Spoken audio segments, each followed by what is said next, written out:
It's done right on KPFT 90.1 FM Houston. And this is a program that is seeking your support.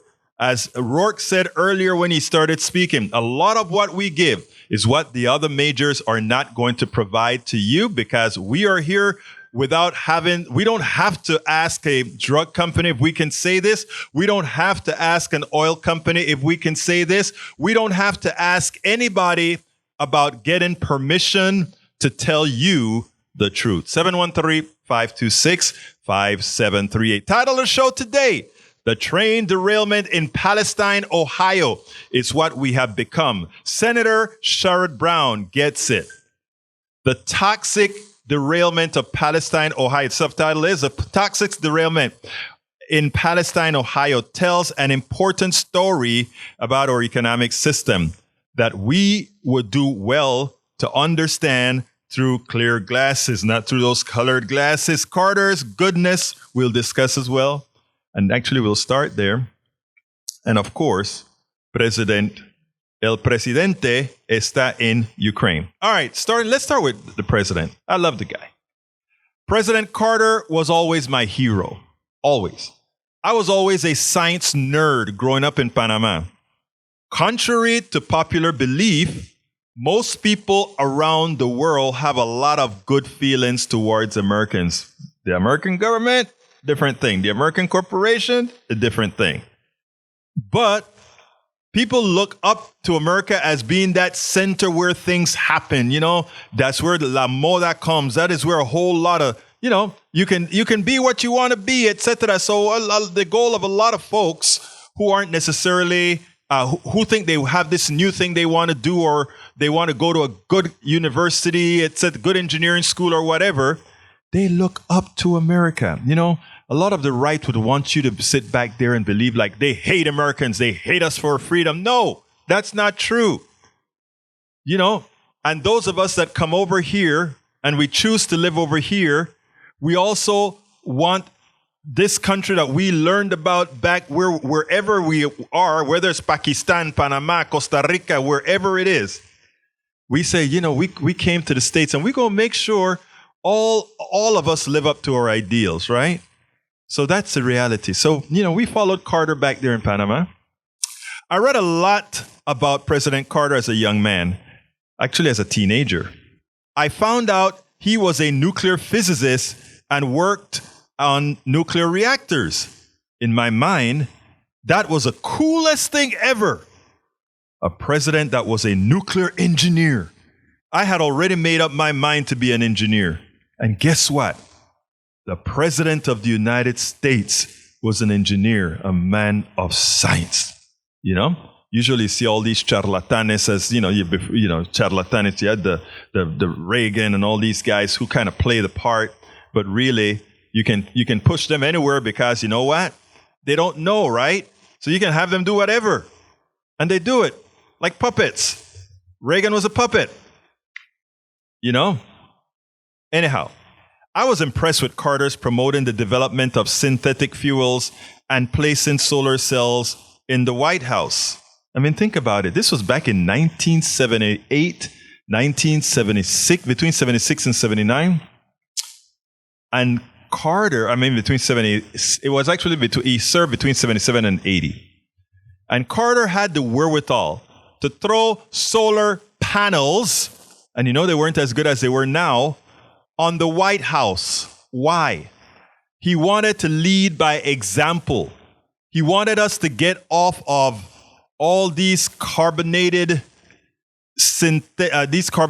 type fuels that are not regenerative, etc., right? So his plan was to use the abundance of what we had in the United States, then carbon, turn it into gasoline, diesel, or whatever, but also noting that there would be improvements that we could make even these fuels relatively green. This was back in 1970 something, folks. Then, of course, he had the solar panels on the top of the roof in the White House. Unfortunately, President Carter lost the election of I think it was 1979 or 1980. I think it was 1980 was the election. All right, he lost the election. 1980. And Reagan comes into office, and the first thing Reagan does, a cowboy Reagan, the guy who hated Medicare. And by the way, for all of those that are listening to me, the hate of Medicare by the right didn't start recently.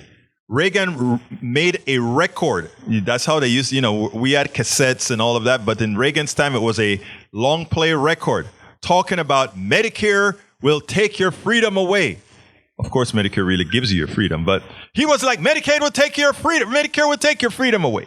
But anyhow, let's digress back to the subject at hand, Carter. So Carter, with sin fuels and all these other things, this was a forward-looking president. This was a president that, absent somebody like Reagan being in the White House, our entire energy picture would be different. And if you want an example, we don't have to leave this hemisphere. We can go to a place like Brazil.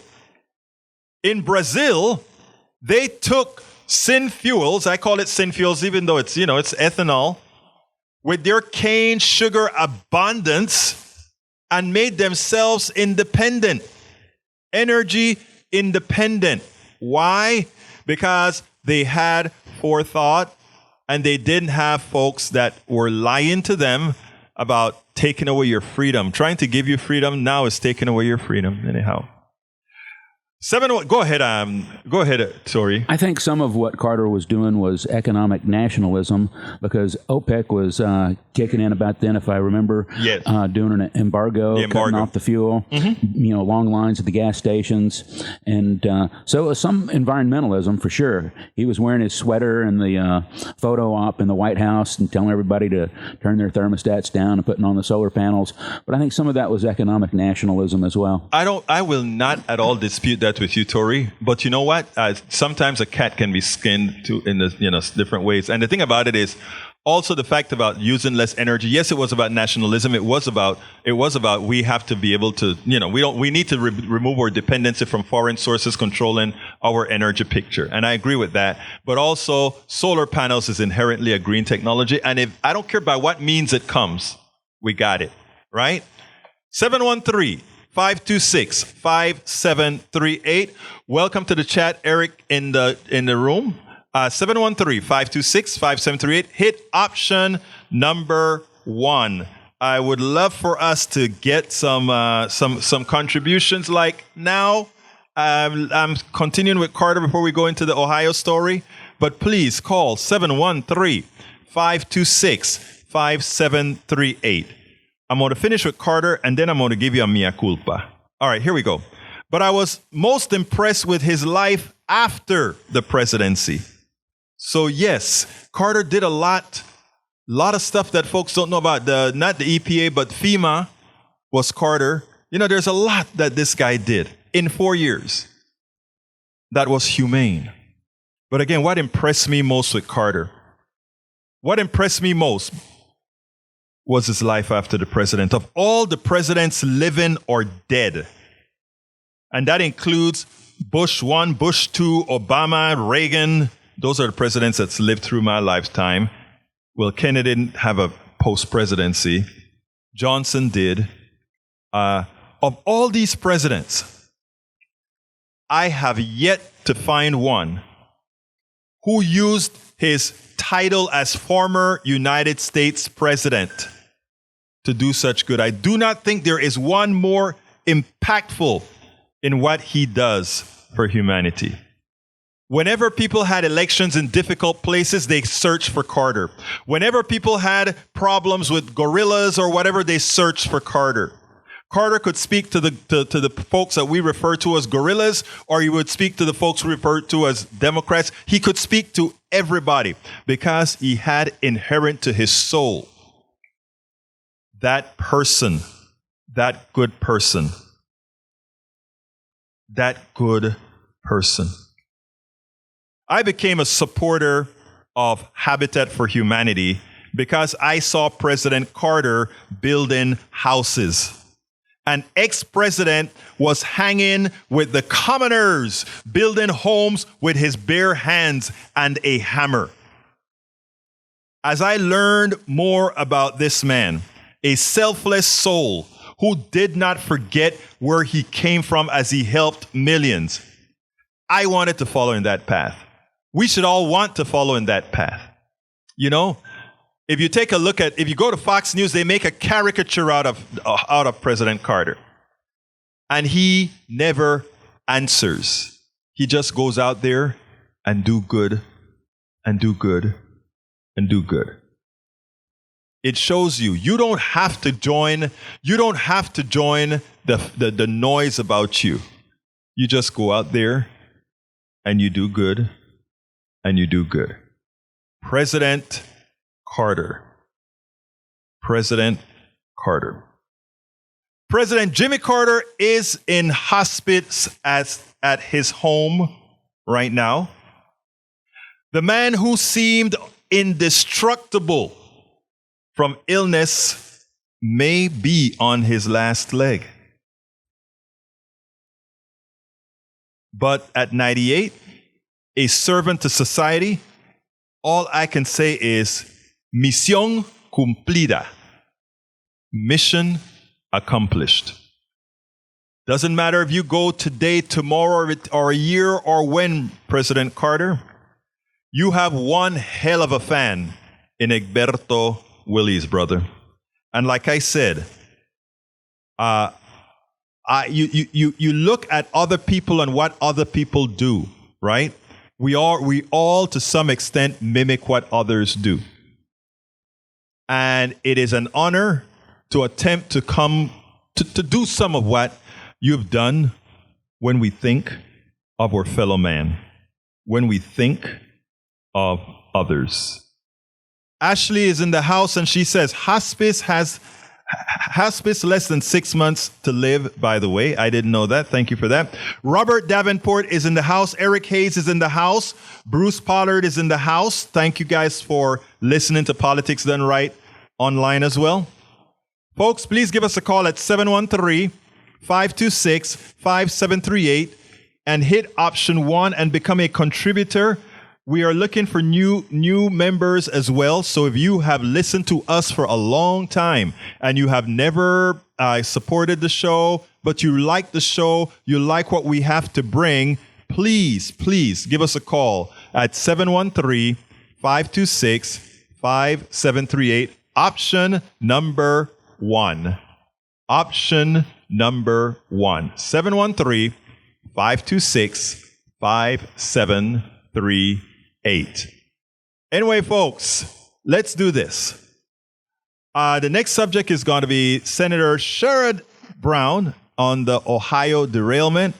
But before I do that, I would love to see a contributor come on in, because I can then call your name out before I tell the story. So I'm going to pitch for 2 minutes or 3. I'm going to tell you a story for 2 minutes or 3, so that you can go to kpft.org and select the option that you want to contribute to our program. Please remember to select Politics Done Right so that it'll be credited to my show. I don't get a penny. It all goes to KPFT, but so folks can understand that the contribution came via Politics Done Right. So call 713-526-5738 and hit the number 1, or go to kpft.org. Go to kpft.org. Let me tell you something, guys. And I said I was going to give you a mea culpa. It's not really a mea culpa. It's sort of a thing that says, hey, I want you guys to realize this. I come in here 3 times a week. Rourke comes in here 5 times a week. And Steve comes in here 5 times a week. We all do this because we believe in this project. We believe that Houston deserves, the Houston metropolitan area, the entire area, deserves, first of all, the kind of music that Rourke plays, which you won't get on mainstream media. Likewise, you deserve the kind of news that we give, which is news that's not catered through the corporatocracy. In other words, we're going to tell you the truth. And not only that, but you also have input within the news. Now, I'm going to just tell you on a personal level here. I drive a car that, let's say, gets 25 miles per gallon. And it's about 40 miles from my home to KPFT. So let's call it 80 miles round trip. So that 80 miles round trip, let's say, costs 3 gallons of gas on, let's round it off to 3 gallons of gas every time I come to the studio. And let's call that the gas is $3 a gallon. So every time I come to the studio, right, it's $9. Over 1 week, it's $9 times 3, that's $27. And over a month, $27 times 4. Okay? Why am I saying this? Am I saying this to get a pat on my back? Hell no. I am saying this to say all the volunteers, it's not just about coming in. By the way, I didn't count the wear and tear on the car by throwing 80 miles on every Monday, Wednesday, Friday to come here. I didn't throw that on. But there's also wear and tear in the car. Why am I saying this? I am saying this because those of us who volunteer to do this work, we do it because we know there is a need. And it's on a continuous basis that we do it. And what I ask you so kindly is to give us a call and do your little part. Can you give $25 for this quarter? Can you give $40 for this quarter? Can you give $100 and get the Politics Done Right t-shirt? Whatever you can. Be a part if you can. I mean, if you can't, it's understood. If you're listening and you are going through hard times, I get it. I still want you listening. I still want you sharing. But help us. Help us. Give us that ability to go out there and tell the truth. Inform people. And I'm going to tell you why it's so much more important when we go into the second subject of the day. Because it ties right into what Rourke said in the beginning with the derailment here in the Houston metropolitan area, as it does in Ohio, in Palestine, Ohio. So I ask you so kindly to call 713-526-5738. One more time, 713-526-5738. Option number 1. And please go ahead and say, you want to give whatever you can. And by the way, you can also go directly to the website, kpft.org, hit the donate button. Please remember to select that it's under the hospice of Politics Done Right so that we're credited. Note, however, I get nothing. This is just for our station. This is to keep us on air.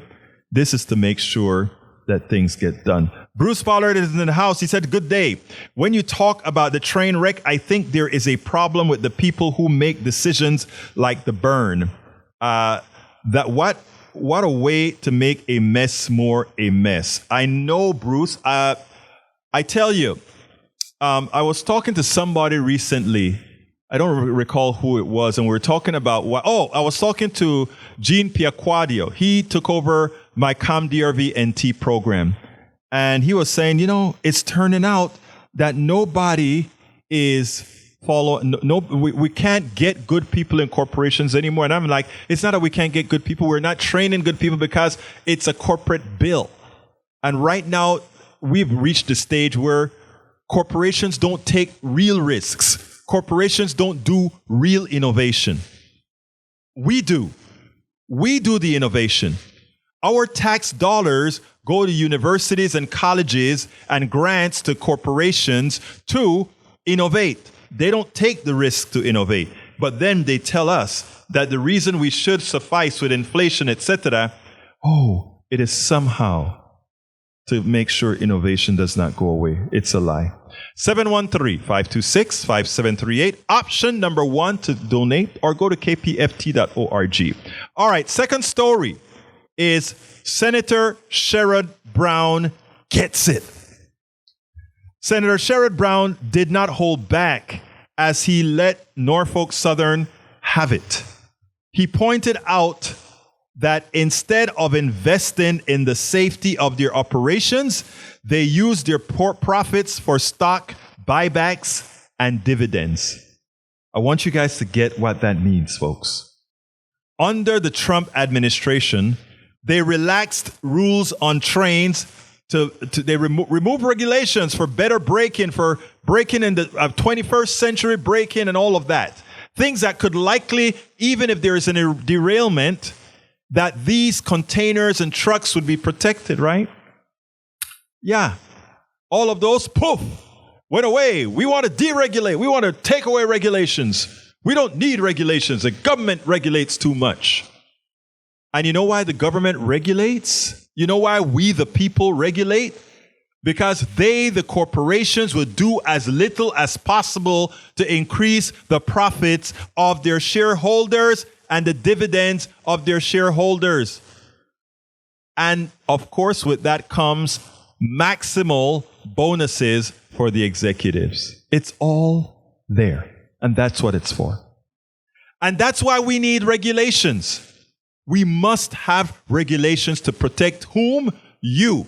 But because you are listening to news on ABC, CBS, NBC, MSN, all these other stations where the plutocracy, the corporatocracy can come on and give their line point of view with those reporters not giving a good pushback, many Americans now would sing the same song. Many rank and file Americans, regular common Americans will go out there and say, too much regulations. We have too much regulations. We can't have that.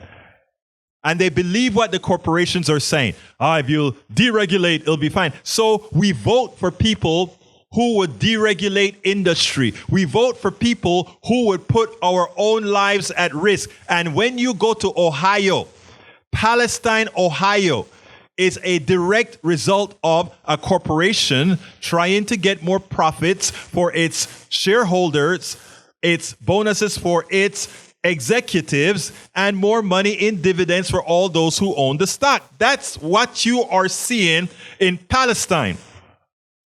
Palestine, Ohio, that is. But it gets deeper because we, the American people, are all responsible for Palestine, Ohio. Egberto, what are you talking about?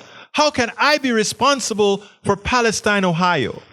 Let me first read from Sherrod Brown. But before I do that, I want to say, folks, please call 713-526-5738. Option number 1. I don't think I have a supporter yet. I am still waiting. I'm checking my phone to see if one has come in yet. Folks, you're making me a very sad person because we know what we do here is important work. And we're giving you a show, full show. Please call 713-526-5738. Option number 1 to donate. Option number 2 to get on air. All right. So, Sherrod Brown, this is what the reporter said. The EPA administrator and the governor says that the municipal water and the air are both safe, said Pamela Brown. But residents, they are worried about contamination, and some say they have gotten rashes, sore throats, nausea, and headaches. As I just pointed out, Senator Brown, you were just there this week on Thursday. Should the residents of East Palestine accept the assurances from the government, or are they right to be skeptical? That is all the senator needed to unleash himself against corporate malfeasance. After a few words, he appropriately launched into corporations. So, this is, Pamela, this is really the same old story, Brown said with passion. Corporations do stock buybacks. They do big dividend checks. They lay off workers. Thousands of workers have been laid off from Norfolk Southern. Then they don't invest in safety rules and safety regulations, and this kind of thing happens. Yeah, this kinds of things happen. The senator got to the core then. He said, That is why people in East Palestine are upset, Brown continued. They know that corporate lobbyists have had far too much influence in our government. And they see this as the result. And this kind of thing shouldn't happen. There was also a Norfolk Southern derailment in Sandusky on Lake Erie in Ohio. There was one just a few days ago in Detroit. And of course, Rourke made us aware there was one right here last week in the Houston metropolitan area, Montgomery County. These things are happening because the railroads are simply not investing the way they showed in car safety and in the rail lines themselves.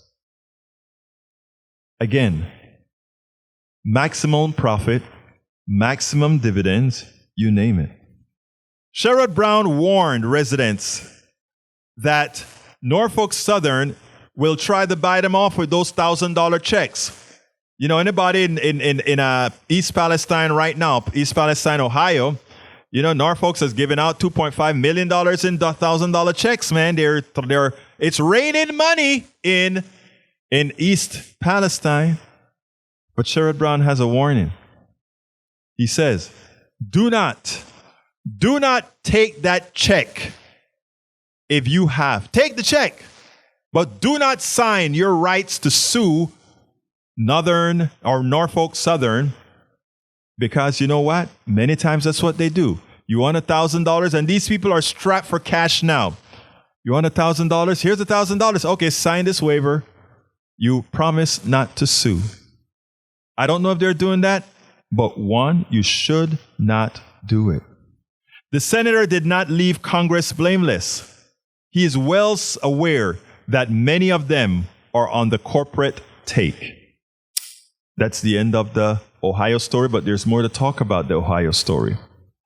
Remember earlier I said all of us must be blamed for Ohio or wherever all these derailments are going to occur. Because too many of us have bought into that deregulation thing. Let me give you a little Texas story.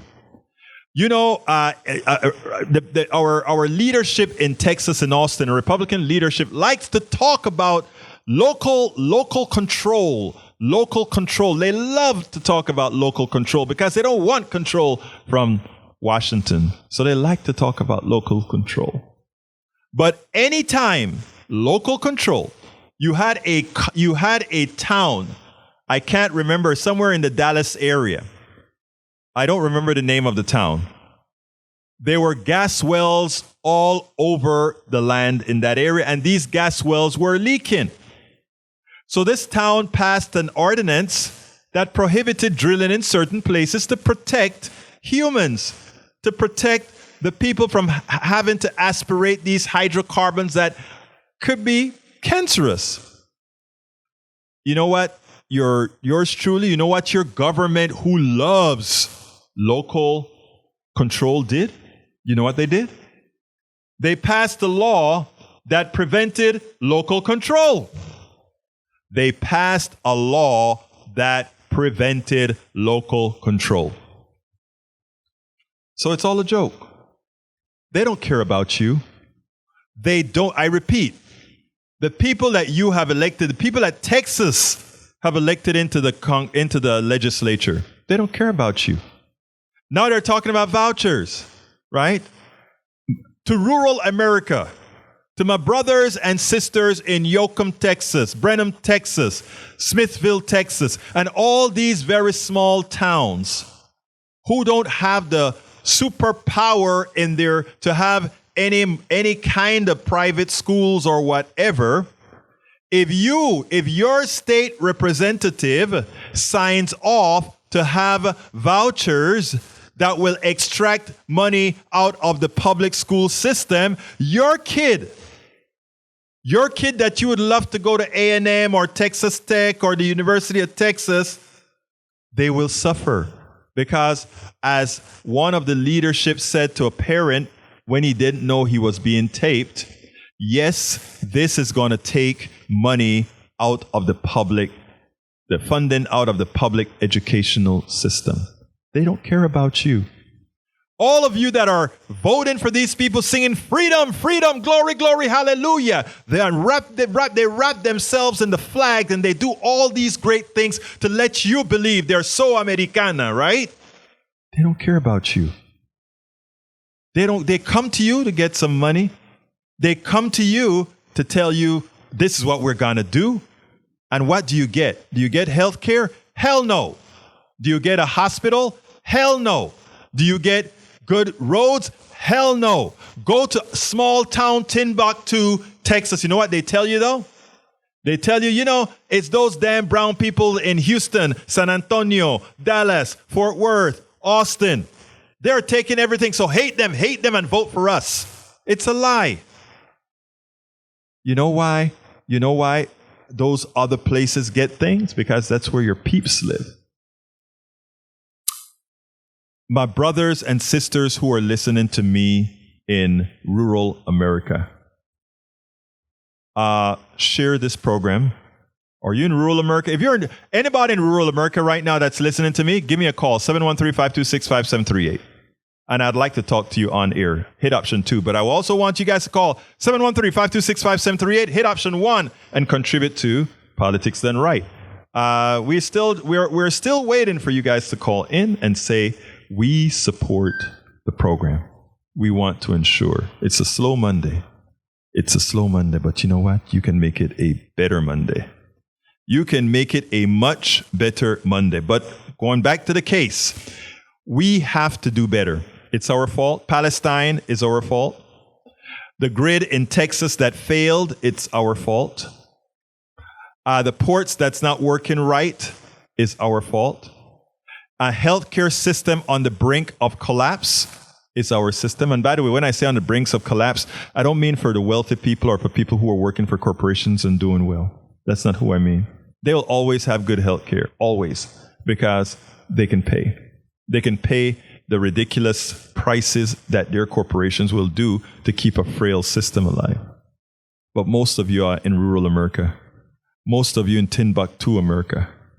Most of you don't get it. So what I'm saying, brothers and sisters, please, I implore to you, we have to take responsibility for those we put into office. We have to not listen to what they say, what they're paid to say. We have to vote folks that are going to make sure we have that hospital in Timbuktu, Texas. You are just as American, just as Texas as we are in Houston or Dallas or anywhere else. Demand it. I can tell you one thing. You're not going to get it from the current list of politicians that you support. You won't. You won't get it from those politicians because they don't care about you. Telling, you have that person who cares about you and they tell you they care about you, right?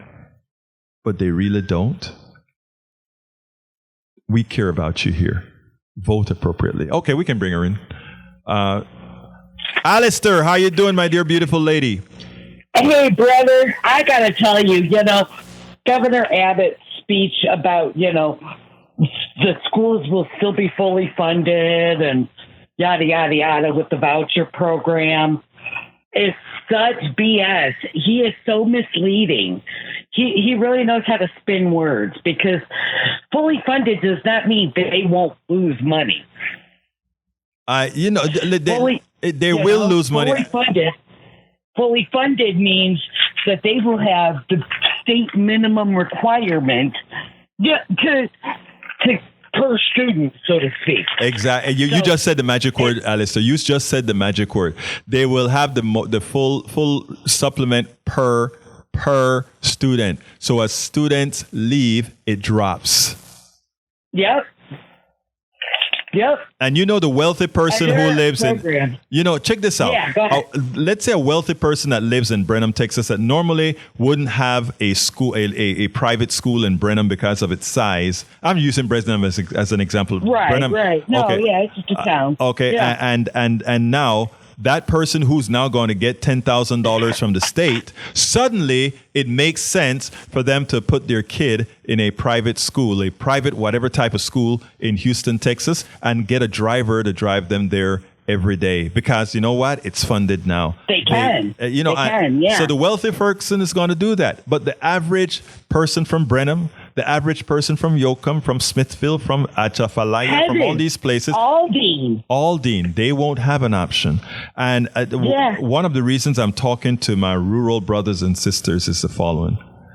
There has been an alliance between urban America and rural America to defeat this voucher program for the last several sessions, right?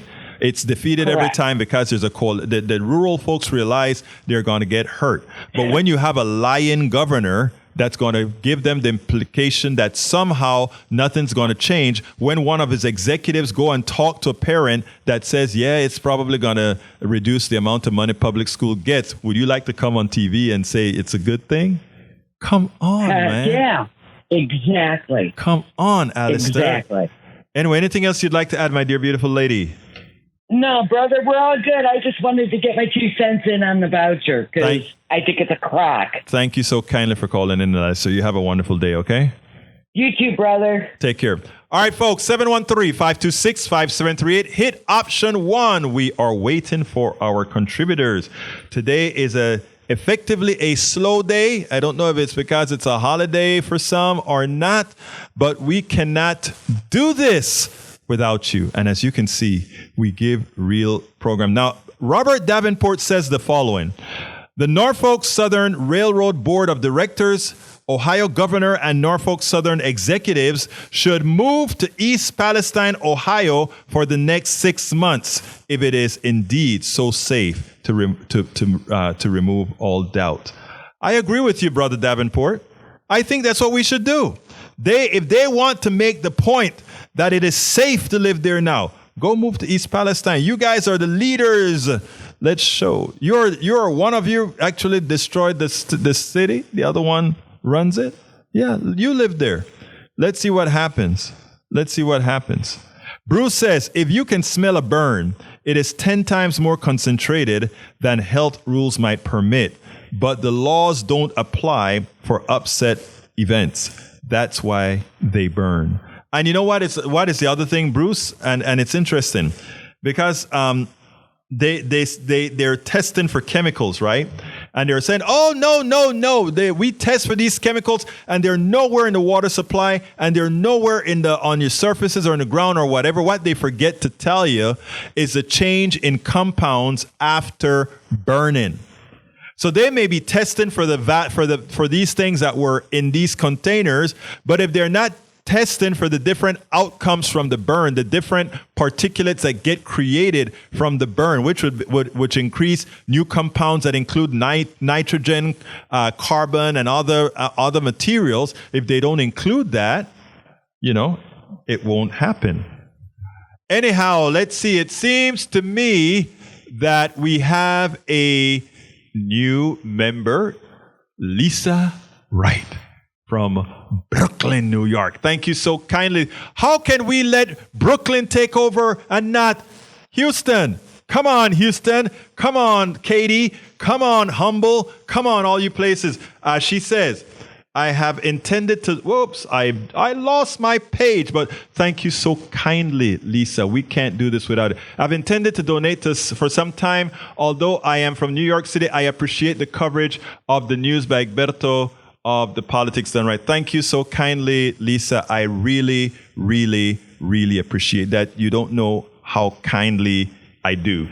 We cannot do radio, this type of radio, without you at all. So thank you so kindly. Thank you so kindly.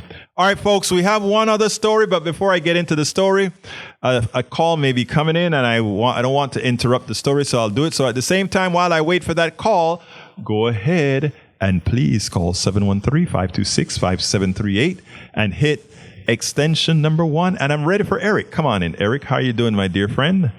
I think, is this Eric from the chat? Eric, come on in. Yeah. Can you hear me? Yes, I can. Okay, super. Yeah, I was listening to your conversation. I've listened to you a few times now, but you were just talking about private schools in Brenham, and I just happen to live in Brenham. Yeah. And I just thought I just wanted to give you some reality. Okay. That was off the top of my head. There's about 5 to 10 private schools in Brenham. Okay, well, I thank you for telling me that, but let me just tell you this, right? By the way, I went to Blinn College for my first year of college. So I love Little Town Brenham, and the only reason I brought up Brenham was an example, and I said, I don't know if Brenham had private schools or not, but thank you for correcting me. So I can't use Brenham, but I can use probably Smithville, Texas. But anyway, that wasn't the real purpose of my call. So I'm just a big fan of vouchers. Because I think that they give a lot of flexibility to parents out there, and they really put property taxes, which I really detest. I really wish we had an income tax in place of a property tax, because I don't think anybody should be taxed for their homestead. Right. I think that's wrong. But I think it's a good use of tax dollars. An individual wants to see their tax dollars spent. Okay. How should they do that? Let me first tell you that I agree with you that I don't. I'm sorry. Of conscience. Okay. Yeah, I just think it marries up all individuals' ideals of conscience is what it does. Eric. Instead of confining them to one avenue. Okay, Eric. I'm sorry. Eric, let me just say that I think we're in agreement with property taxes versus income taxes. I think property taxes are a bad thing for it. But I find it amazing, right, Eric, that we don't have that many don't have a problem having to pay property taxes on their home, their biggest capital asset, right? But they won't want you to. They don't want the rich person to pay capital taxes on their stocks or anything else. All the same thing. It's a capital that we own, right? So I am glad that you said that. I would prefer an income tax over a property tax. But you know why they won't do that? Because they save the wealthy income person, and if you happen to be property rich but cash poor, you are screwed. You are not allowed to own a whole lot of property if you can't afford the taxes on that property, which I think is entirely and completely unfair. So I am 100% in agreement with you. Absolutely. And the way property taxes is done, and this is really throughout our country, is that it's used as a way to pigeonhole people that poor people, right? People of Thank you. Thank you. Eric, I want to interrupt you because we don't have a lot of time. But here's the deal. I am glad you said that. It pigeonholes poor people. It gives them. It tells them that they can never save up and really own land and all this kind of stuff, because ultimately they won't be able to afford the property taxes. So it keeps them in their place. But here's the deal. I think the same way about vouchers, though. And can I explain? I don't know why. Let me explain. Go ahead. Let me explain now. Okay. Here's the deal about vouchers. We have a public school system, right, where you learn. Now, there is no incentive in a private system is a for-profit system, meaning you have to, whoever are the shareholders in that particular school that you're talking about, get a skim off of the monies that you are paying. Number two, they underpay their teachers, right? In other words, they can't afford to pay the kind of money they can't afford to pay the kind of money that you would normally pay, right, to the teachers in the other schools. So inherently, if you believe the stuff that we always talk about, where we say you get what you pay for, it is actually what private schools have shown. Most private schools, except those that are done for the super wealthy, guess what? The outcomes are much worse than the public school system. And these are things that nobody wants to put out there, and the newspapers are not putting all this data out by choice, etc., etc., etc. They need to. But hey, look, we got to get some pitching done here by our good friend. So let me go ahead and ask you to give us a call back.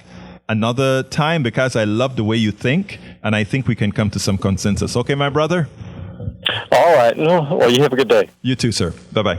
Hey, Marlo, talk to me. Well, I will. I want to. I'm happy to do it, but I need to let you know that Tori has an opinion. Is that not true, Tori? Go ahead, Tori. I know that that's a rare thing. Well, I was a teacher, so spent a long time in public schools, and we've been talking a lot about public versus private, but we also need to talk about public versus private versus community organized schools. And it's parallel to what we see here in the radio world. There's private radio stations for profit, and then there's the public radio stations like KUHF. And then these are government funded. And then there's community radio stations like KPFT. And so we need to start community organized schools that aren't organized by private corporations or by the state, schools that are organized by the teachers and the parents and the students. I think that is, you remember when we were talking, that's a compromise position right there. That is the compromise position that you mentioned. And we love compromise, but mostly we love to hear what you have to say, and we especially love to hear it on Politics Done Right. Listen, we are $150 away from our goal, Egberto. Oh. We don't have a lot of time. We need to, if you care, if you are interested in having more of Egberto Willies, if you want to hear Politics Done Right on this radio station, if you want to be the person who can pull us up by our bootstraps and make sure that Egberto is here for another day, please make that donation. 713-526-5738. I'll say it really slow for you guys on drugs. 713-526-5738. We need more people making those phone lines ring. We need more people supporting Egberto Willies and Politics Done Right.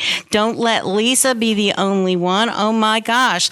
I mean, here she is donating for what does she say? She has intended to donate for a long time. She's coming out of the closet. Come on, let's see a little love for Egberto Willies right now. 713-526-5738. And she's from New York. We will not hold that against her. No, I love it. I just love it. And I'm saying, Houston, let's come on in. This is our station. 713-526-5738. Option number 1. And let's see those lines light up. And let's see, you can do it right here. If you don't like to talk to our operators, hey, they're standing by. They're much more polite than I am, but we are here and you can light us up. We've got 2 lines going. Let's see if we can get a bingo. We need a bigger than bingo. We are short $150. I actually want to say, let's say we're short $200. You guys can call in right now. 713-526-5738. Hit option 1. We gave you a full show. We gave you some truth. We gave you all of this. We can't do it without you. Marlo is here every day. Marlo is, I gave you that copulation with my gasoline, right? That copulation with gasoline appears to all of us here. Well, thank you, Egberto. Please go ahead. I'm going to let him close his show out, but man, please make those calls of support. 713-526-5738.